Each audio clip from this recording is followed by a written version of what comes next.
Les fonctionnaires de police représentant de l'État français au quotidien sont une cible clairement désignée par l'État islamique.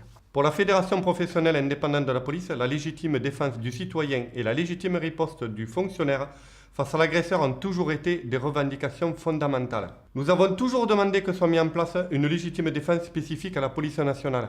En effet, jusqu'au texte de loi sur la sécurité publique du 28 février 2017, il n'existait aucun texte législatif particulier précisant les conditions dans lesquelles les policiers pouvaient faire usage de leur arme à feu, contrairement aux gendarmes, douaniers et agents de surveillance pénitentiaire qui, eux, disposaient d'un cadre juridique spécifique en matière d'usage des armes.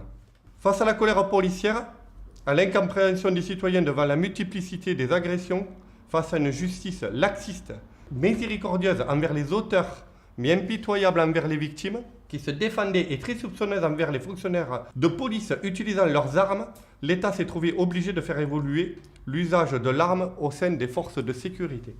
Suite à l'affaire de Viry-Châtillon et la tuerie du Bataclan notamment, un cadre légal unifié de l'usage des armes a été créé. Le rapport Cazaux-Charles en novembre 2016 a préconisé la création d'un cadre légal unique. C'était aussi une exigence de la Cour de cassation et de la Cour européenne des droits de l'homme. Cela faisait aussi écho à l'une de nos revendications premières. Si le texte de loi est une avancée, nous n'avons pas le recul nécessaire vis-à-vis des décisions judiciaires pour en mesurer la portée. De plus, il est clair que sur certains points, comme les sommations, où les lieux à défendre, le texte manque d'une clarté nécessaire qui va encore laisser une très grande place à l'appréciation des magistrats. Malheureusement, nous avons vu souvent ceux-ci avoir une interprétation très restrictive quand les forces de police étaient engagées. Contrairement à ce que nous reprochent nos détracteurs et ceux qui s'opposent à l'ordre républicain, on ne demande pas un permis de tuer, mais seulement un cadre juridique clair et sécurisant pour ces femmes et ces hommes qui, chaque jour, exposent leur vie face aux attaques criminelles de plus en plus répétées contre la population de ce pays.